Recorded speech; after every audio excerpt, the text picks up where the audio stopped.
নমস্কার বন্ধুরা, চলে এসেছি আবার একটা নতুন রেসিপির সাথে।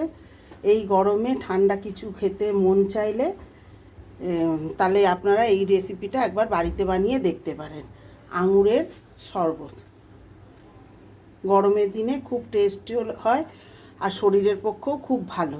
তাই জন্যে আমি কিছুটা আঙুর আগেই জারে নিয়েছি আর 4-6টা পুদিনা পাতা এর মধ্যে দিয়ে দিয়েছি। আর দিলাম 1 চিমটে নুন। আমি এটা বিন নুন দিয়েছি। আর টেস্টের জন্যে দেবো একটু জল জিরা। তাহলে এটাকে আগে আমি পেস্ট করে নিই। এই যে বন্ধুরা, আমার মিক্সিতে পেস্ট করা এটা হয়ে গেছে, খুব তাড়াতাড়ি হয়ে যায়। এই এটা আমার পেস্ট করা হয়ে গেছে। এবার আমি এর জন্য 2 গ্লাস নিয়েছি।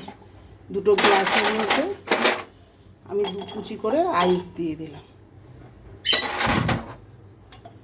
2 করে আইস দিয়ে বরফ দিয়ে দিলাম।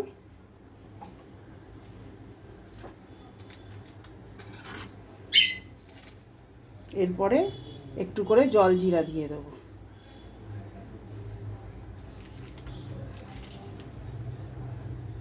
একটু করে জল জিরা দিয়ে দিলাম। এইবার জুসটাকে ঢেলে দেবো।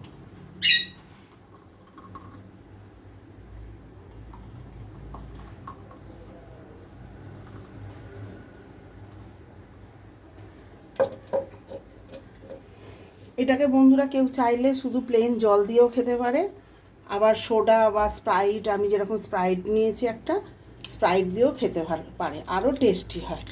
এইবার আমি একটু করে স্প্রাইট মিশিয়ে দেবো এর উপরে।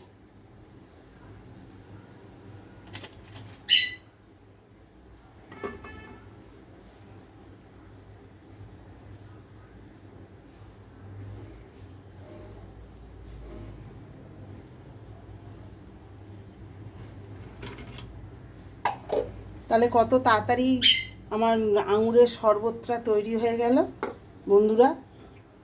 এই গরমের দিনে ঠান্ডা ঠান্ডা শরবত খেতে সবারই ভালোই লাগে, ছোট বড় সবারই পছন্দ হয় এই ঠান্ডা ঠান্ডা শরবত খেতে। আপনারাও বাড়িতে বানিয়ে দেখবেন, কিছু ঠান্ডা মন চাইলে খেতে বাড়িতে বানিয়ে আপনারাও দেখতে পারেন। আর ভিডিওটা কেমন লাগলো অবশ্যই কমেন্টে জানাবেন, লাইক শেয়ার করবেন। আগের ভিডিও নিয়ে হাজির হব, ততক্ষণের জন্য টাটা।